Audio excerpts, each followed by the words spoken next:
Yo, top billing.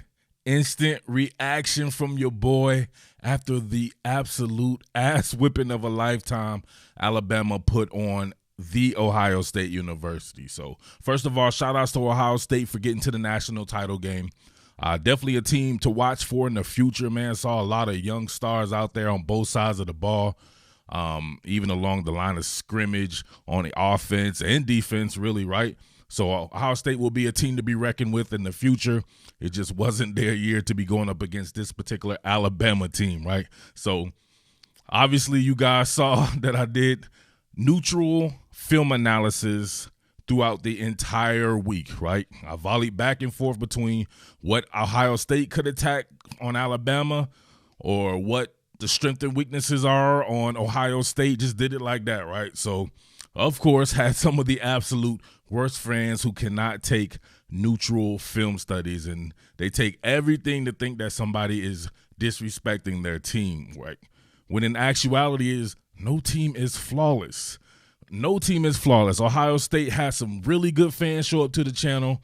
So shout outs to you guys. Salute to you guys who were. But it has some of that most dumbass fans ever show up to the channel as well.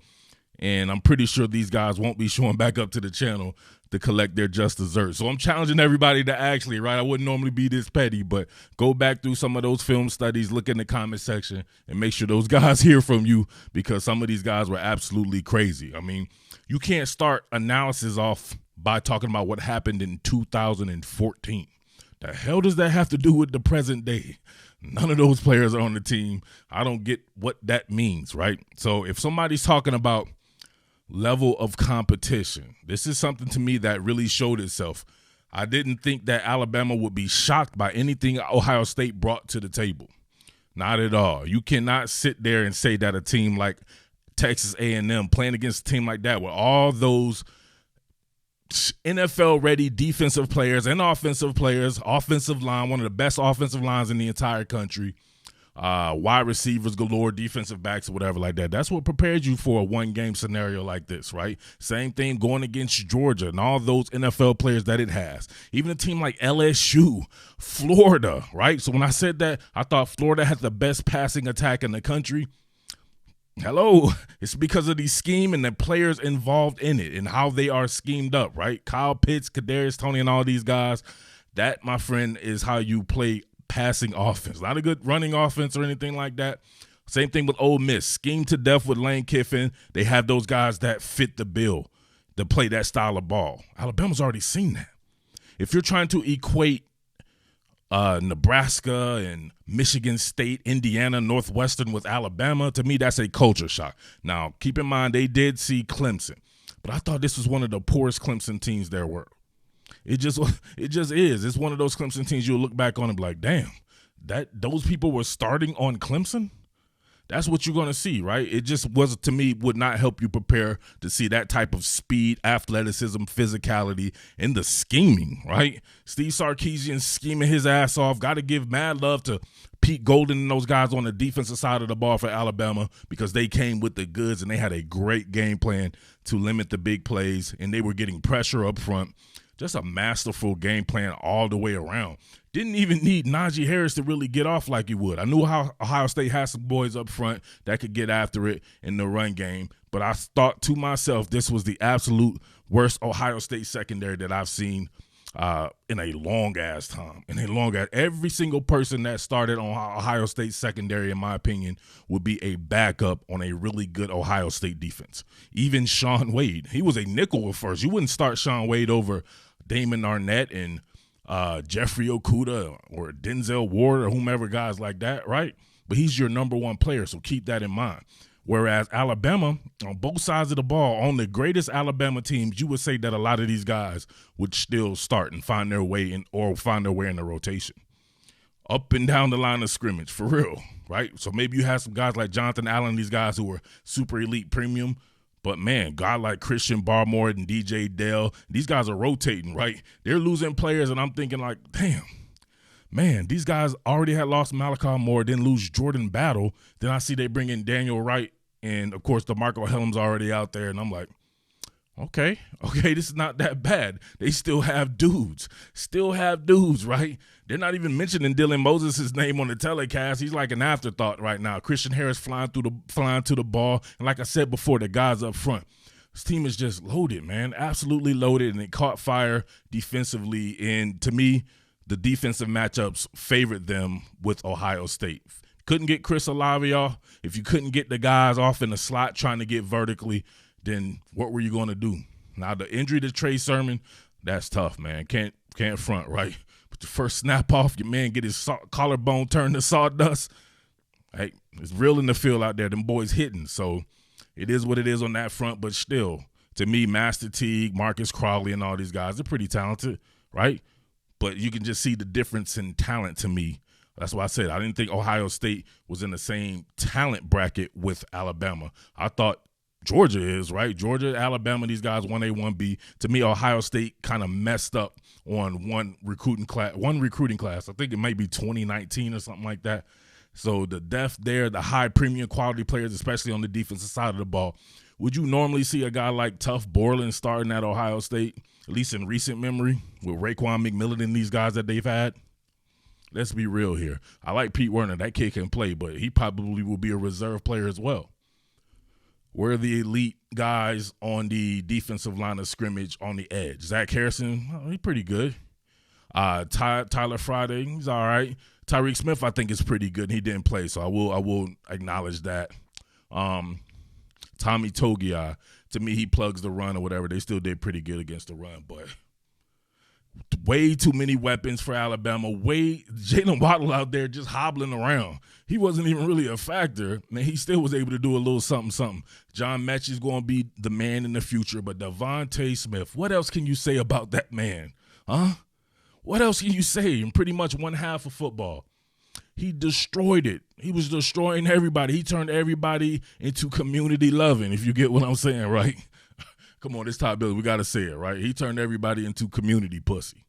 Just straight up, everybody got a turn. He was getting it to everybody. So shout outs to Devontae Smith. And the way that they were scheming it up with Steve Sarkisian hitting the edges, misdirection on top of misdirection, the screen game out on the edges, getting the ball out quick and everything like that is everything that I designed coming into this game that I thought could give Ohio State fits, making you have to break down and tackle in space.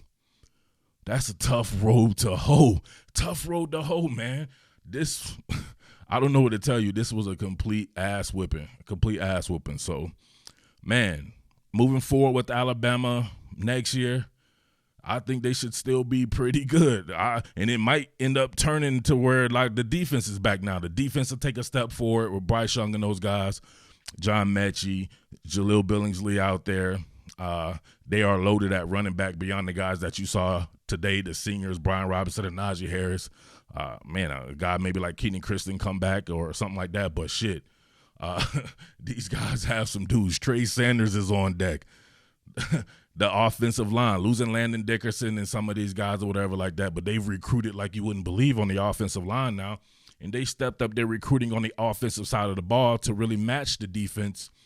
Saban and his boys ain't quitting no time soon, so if you think they're going to take a major step back over the next however many years, not happening, Captain.